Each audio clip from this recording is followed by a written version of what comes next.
ফেরেশতা মালাকুল মউতকে যখন তার জান কবজ করার জন্য আসেন, ভয়াবহ দৃশ্য নিয়ে ওই পাপিষ্ঠ বান্দার জান কবজ করার জন্য আসেন। যখন পাপিষ্ঠ বান্দার মুখটা কালা হয়ে যায়, বান্দা ছুটাছুটি করে, মালাকুল মউত আজরাইল আলাইহিস সালাতু ওয়াস সালাম বলেন, বান্দা আলাম ইয়াতিকুম নাযীর, আজকে কেন তোমার মুখটা কালা হয়ে যাচ্ছে? কেন তুমি ছুটাছুটি করতেছো? কেন ভয় পাইতেছো? তোমার কাছে কি ভীতি প্রদর্শনকারী আসে নাই? তোমাকে কি কেউ জান কবজের শাস্তির কথা বলে নাই? তোমাকে কি কেউ জান্নাতের কথা সুসংবাদ দেয় নাই? জাহান্নামের ভয়াবহ শাস্তির কথা বলে নাই? তারপরেও তুমি কেন আজকে এরকম করতেছ?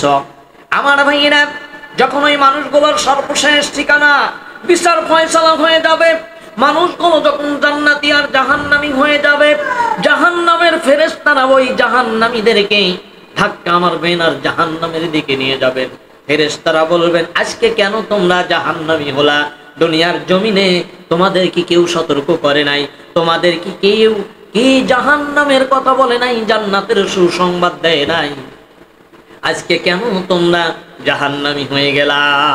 আলাম ইয়াতিকুম নাযীর, তোমাদের কাছে কি কোনো ভীতি প্রদর্শনকারী যায় নাই? তারা বলবে, কলু এসেছিল, আমরা এক কান দিয়ে শুনেছি, অপর কান দিয়ে বাহির করে ফেলেছি, আমরা এটাকে তেমন বেশি প্রাধান্য দেই নাই, বিশ্বাস করি নাই।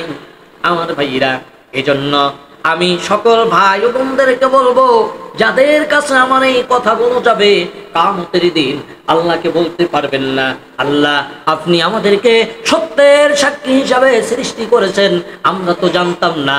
আমি আমার এই লাইভ ভিডিও থেকে, আমি আমার এই ভিডিও থেকে সকল মুসলমানদেরকে জানিয়ে দিতে চাই, সকল প্রকারের, সকল ধর্ম বর্ণের সকল মানুষদেরকে জানিয়ে দিতে চাই, আমার আল্লাহ রব্বুল আলামিন আমাকে আপনাকে, কিন্তু আপনি এই যে সাক্ষী দিলেন, কিন্তু দেখা গেল আপনি যে লোকটা সারা জীবন সুদ ঘুষ খায়, যে লোকটা ক্ষমতায় গেলে তার স্বার্থ হাসিল করবে, জনগণের জন্য কিছু করবে না, যে লোকটা কোরআনের আইন পাশ করবে না, কোরআন অনুযায়ী জীবন চালাবে না, পরিবার সমাজ রাষ্ট্র চালাবে না, আপনি অথচ সাক্ষ্য দান করলেন যে এই লোকটাই হলো যোগ্য ব্যক্তি, এই লোকটার চরিত্র যতগুলো প্রার্থী আছে সবার চেয়ে উপযুক্ত চরিত্র, এই লোকটা সৎ, আপনি সাক্ষী দিয়ে সিল মারলেন, কিন্তু আপনার সাক্ষীটা মিথ্যা হয়ে গেল।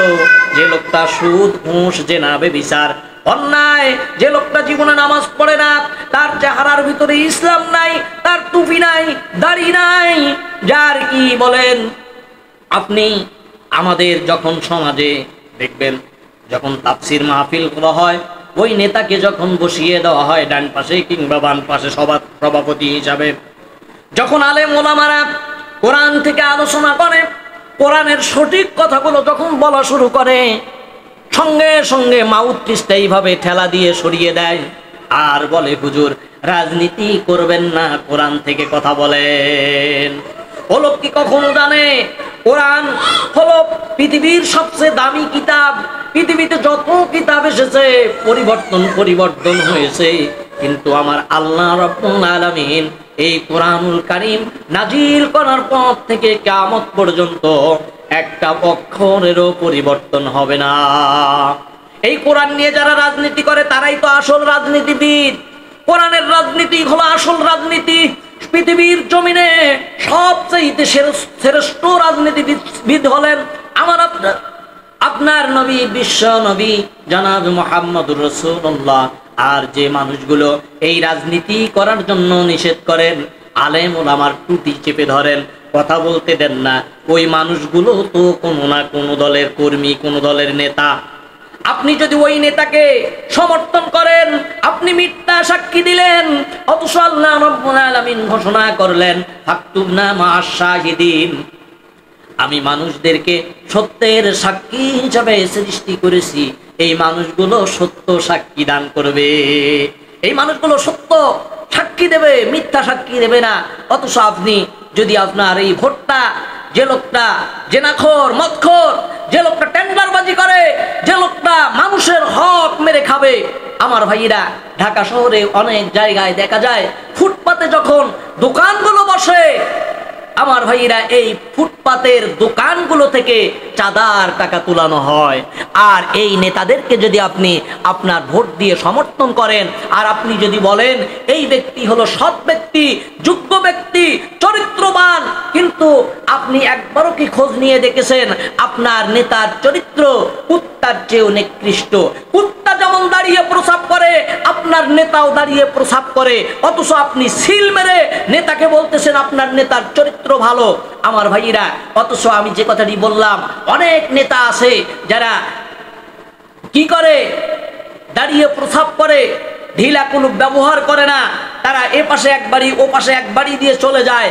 আর এমন নেতাকে যদি আপনি ভোট দিয়ে আপনি যদি সাক্ষ্য দান করেন যে তার চরিত্র ফুলের মতো পবিত্র, সে হলো সৎ যোগ্য ব্যক্তি, সে ন্যায়পরায়ণ ব্যক্তি, সে ক্ষমতায় গেলে সে মানুষের হক প্রতিষ্ঠিত করবে, আপনি এই ধরনের সাক্ষী দিতেছেন, কিন্তু তার চরিত্র উল্টাটা, আপনি তো মিথ্যা সাক্ষ্য দান করলেন। আল্লাহর এই আয়াতকে অমান্য করে যারা মহান আল্লাহ রব্বুল আলামিনের আদালতে যাবেন, মহান আল্লাহ রব্বুল আলামিনের সামনে দণ্ডায়মান হবেন, আপনি কেমনে আল্লাহর কাছে মুখ দেখাবেন? কেমনে আল্লাহকে বলবেন যে আল্লাহ আমাকে মাফ করে দাও, ক্ষমা করে দাও? আপনার তো ভাষা থাকবে না সেই দিন, কারণ আল্লাহ আগেই জানিয়ে দিয়েছেন আমি তোমাদেরকে সত্যের সাক্ষীদাতা হিসাবে সৃষ্টি করেছি, কিন্তু আপনি সত্যের সাক্ষীটারে মিথ্যা সাক্ষী, যে লোকটা অসৎ অচরিত্রবান, ওই লোকটাকে আপনি সাক্ষ্য দিলেন যে সে সৎ চরিত্রবান, আপনি মিথ্যা সাক্ষী দিলেন। কিয়ামতের দিন আল্লাহ রাব্বুল আলামিনের আদালতের আসামি হতে হবে। প্রিয় ভাই, এজন্য আসুন আমরা সত্যের সাক্ষী দান করব, আমরা সৎ মানুষগুলোকে আমরা কি করব, সিলেক্ট করব, আমাদের ভোটের মাধ্যমে আমরা ওই মানুষগুলোকে সংসদে পাঠিয়ে দিব, যারা ওখানে গিয়ে কোনো পাপ কাজের সঙ্গে জড়িত হবে না, কোনো পাপ কাজ মানুষকে করতে দেবে না। আমার ভাইয়েরা, আমি একটা ভিডিওতে দেখলাম মুফতি আমির হামজা বলেছেন আপনার ভোটের কারণে আপনি যদি নামাজ না পড়েন, এই ভোটের কারণে বাংলাদেশে 18 থেকে 19 কোটি মানুষ, আপনার ভোটের কারণে যদি সৎ লোকেরা ওই সংসদ ভবনে গিয়ে আপনার আইন পাস করে নামাজের, আর সমস্ত মানুষ যদি নামাজ পড়ে, আপনার একটা ভোট দিয়ে আপনি এই সৎ মানুষগুলোকে সংসদ ভবনে পাঠিয়ে দিলেন, আর আমার আল্লাহ রাব্বুল আলামিন 18-19 কোটি মানুষ নামাজ পড়লে যে সব হয়, আপনার আমলনামায় আমার আল্লাহ রাব্বুল আলামিন সেই সব লিখে দেবেন। কারণ আপনার এই ভোট দিয়ে তারা সমর্থন পেয়ে সংসদে গিয়ে তারা এই নামাজের বিল পাস করেছেন। আমার ভাইয়েরা, কথাটা একেবারেই 100% সঠিক আমার ভাইয়েরা। কারণ আমার আল্লাহ রাব্বুল আলামিন, আপনি কোনো ভালো কাজ করেছেন এবং ওই ভালো কাজ দেখে আর কিছু মানুষ যদি ওই ভালো কাজ করে, তাহলে ওই মানুষ যতটুকু সব পাবে, আল্লাহ রাব্বুল আলামিন আপনাকে ওই পরিমাণ সব দান করবেন। সুবহান।